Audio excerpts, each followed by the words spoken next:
सभी को नमस्कार। आज मैं फिर से आपके सामने आ गई हूँ और इस किताब की शुरुआत जो पहला चैप्टर है वो है श्वास क्या है, यानी जो हम सांस लेते हैं ये क्या है। इसके बारे में शायद ज्यादा लोग सोचते नहीं हैं और ना ही ध्यान देते हैं, और उनमें से शायद मैं भी एक हो सकती हूँ। पहले थी जब भी किताब पढ़ी तो जरूर मैं सांसों पे अपने ध्यान देने लग गई और ये समझ में आ गया कि सबसे ज्यादा जरूरी क्या है। तो पहली और आखिरी श्वास, इस चैप्टर का नाम है पहली और आखिरी श्वास। तो जब आप अपनी माँ के गर्भ से बाहर आए तो चर्चा इस बारे में नहीं थी कि लड़का होगा या लड़की। क्या आपको पता है कि उस पहले पल में सभी के दिमाग में क्या चल रहा था? कि आप सांस ले रहे हैं कि नहीं। उस कमरे में मौजूद हर किसी की धड़कन उस समय सचमुच थम सी गई थी। जब बच्चे का शरीर बाहर आता है, नीला चिपचिपा, बहुत सुंदर नहीं, तब तक जब तक कि वह बच्चा पहली सांस न ले ले। लेकिन क्या आप जानते हैं कि पहली सांस कहां से शुरू होती है? अंदर से, बाहर से नहीं। बाहर जाने को कुछ नहीं था। पहली सांस अंदर से आती है और फिर सभी लोग राहत की सांस लेते हैं। पहली सांस के तुरंत बाद बच्चे का रंग नीले से गुलाबी हो जाता है। अब बच्चा जीवित है। जब सीधे जीवन के आखिरी समय में चलते हैं, अंत में फिर से वही शरीर। उस समय हर कोई बहुत चुप और शांत रहता है। वे किसका इंतजार कर रहे हैं? आपकी आखिरी सांस का, जो अंत में बाहर तो जाती है परंतु फिर वापस कभी नहीं आती। यह ऐसा है जैसे अगर आपको अस्पताल में मॉनिटर से जोड़ दिया जाए और मॉनिटर से बीप की आवाज आती है, जिसका मतलब है कि आप मर गए हैं लेकिन आप अभी भी सांस ले रहे हैं। तो आपको क्या लगता है कि डॉक्टर किसे मारेगा, आपको या मॉनिटर को? डॉक्टर आपको मारते हुए यह नहीं कहेगा बेवकूफ तू मर गया है, देख मॉनिटर से ऐसी आवाज आ रही है। डॉक्टर मॉनिटर को मारेगा, बेवकूफ मॉनिटर तू झूठ बोल रहा है, तू खराब हो गया है, क्योंकि वह तो अभी भी सांस ले रहा है। आपका श्वास लेना ही आपके जीवन का प्रमाण पत्र है। असली क्या है? असली यह श्वास है जो आपके अंदर आती है। यह आपका अस्तित्व है। जिस दिन आपने पहली सांस ली, असफलता की सारी संभावनाएं खत्म हो गईं। आप सफल हो गए थे। जब तक सांस आपके अंदर आती रहेगी आप सफल हैं। और वो श्वास जो अभी अभी आई वो है सफलता। क्या आप इस बात को समझते हैं? जीवित होना ही सफलता है। आपकी श्वास मुफ्त में आती है और जीवन का उपहार लाती है। फिर श्वास बाहर चली जाती है ताकि यह दोबारा आ सके। यह छोटी सी हरकत लगातार चलती रहती है। यह हलचल चुपचाप होती रहती है। कोई निर्णय लेने की जरूरत नहीं है। हर दिन हर रात यह आपका पूरा ब्रह्मांड है।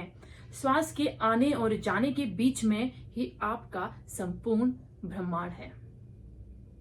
सचमुच में कितनी गहरी बात है। तो अगले पन्ने पे बढ़ते हैं। एक दिन श्वास बाहर चली जाएगी और वापस नहीं आएगी। यह अद्भुत है ना? जो बाहर चली जाती है और वापस नहीं आती वह आखिरी श्वास होती है। यह वापस नहीं आती, फिर कभी भी वापस नहीं आती। आपका ब्रह्मांड उसी पल में समाप्त हो जाता है।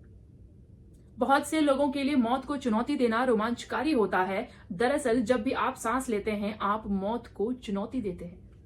आपको बंजी जंपिंग करने की कोई जरूरत नहीं है। जब भी सांस मेरे अंदर आती है बंजी जंपिंग होती है। क्या आप सांस की ताकत को देख रहे हैं? किसी ने मुझे एक पत्र भेजा, ये प्रेम रावत जी कह रहे हैं, किसी ने मुझे एक पत्र भेजा। उनके साथ एक हादसा हुआ और उन्होंने एक लाइन में लिखा कि उन्हें अब जीवित रहने का कोई उद्देश्य नहीं दिखता। मेरा कहना है कि हो सकता है आपका कोई उद्देश्य नहीं दिख रहा हो, लेकिन निश्चित रहें यदि श्वास आपके अंदर आ रही है तो आपके पास एक उद्देश्य है। अभी हो सकता है आप इसे नहीं देख पा रहे हैं, यह आपके लिए स्पष्ट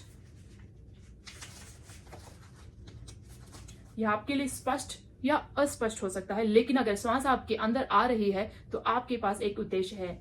यदि यह सुनने के बाद आप उस उद्देश्य को खोजने की यात्रा पर निकलते हैं तो यह बहुत बढ़िया है, लेकिन आपके पास एक उद्देश्य है। यदि जीवन आपको उद्देश्य ही नहीं लगता है तो आप अपनी श्वास को देखें।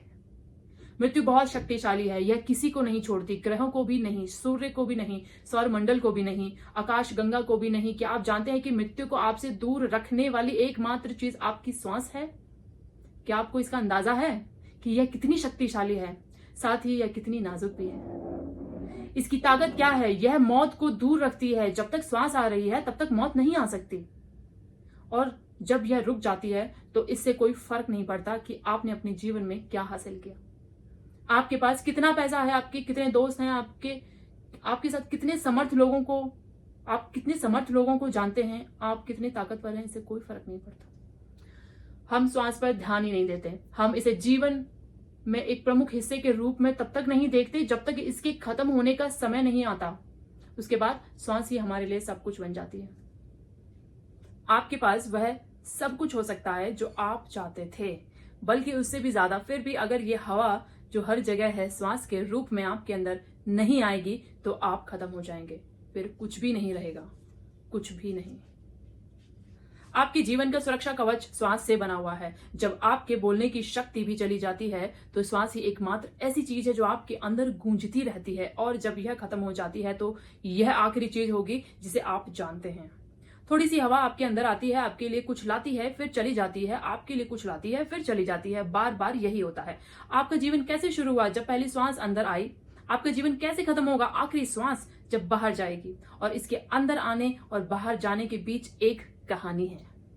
कोई समुद्र के बीच में खो गया, एक कहानी है। कोई रेगिस्तान के बीच में खो गया, एक कहानी है। कोई बहुत अमीर था लेकिन फिर उसने सब कुछ खो दिया, यह भी एक कहानी है।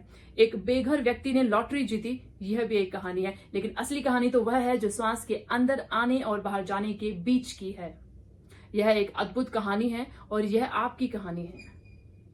यह एकमात्र ऐसी कहानी है जिसे आप जानते हैं, क्योंकि यह आपकी कहानी है और यह कहानी उस आखिरी श्वास तक जारी रहेगी।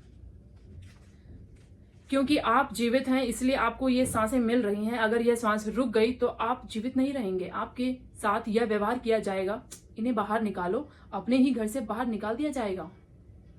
ऐसे लोग हैं जो कहते हैं, ओह कोई भी मुझे घर से नहीं निकाल सकता, यह मेरा घर है और मुझे इसकी सुरक्षा करनी है। आपने ऐसे लोगों के बारे में सुना है। और जब यह श्वास चली जाती है, बाहर निकालो, तो आपको अपने ही घर से बाहर निकाल दिया जाता है। तो यहाँ क्या हो रहा है? मुझे ऐसा लगता है पूरी दुनिया कह रही है मैं हूं, मैं यह हूं, मैं वह हूं, लेकिन श्वास के बिना कुछ भी नहीं है। हमें इस श्वास की कोई समझ नहीं है, इस बात की कोई समझ नहीं है कि जीवित होने का मतलब क्या है। तो ये पहला चैप्टर था जो मैंने आपके सामने पढ़ के सुनाया। तो बहुत गहरी बातें हैं, और अगर ज़रूर आपको ये पसंद आया कि मैं आपको हर एक चैप्टर या कोई भी इसमें जो बात बहुत अच्छी लगी हो मैं आपको पढ़ के आपके साथ शेयर करूं, तो प्लीज़ मेरे चैनल को आप लाइक करें, शेयर करें और सब्सक्राइब करें।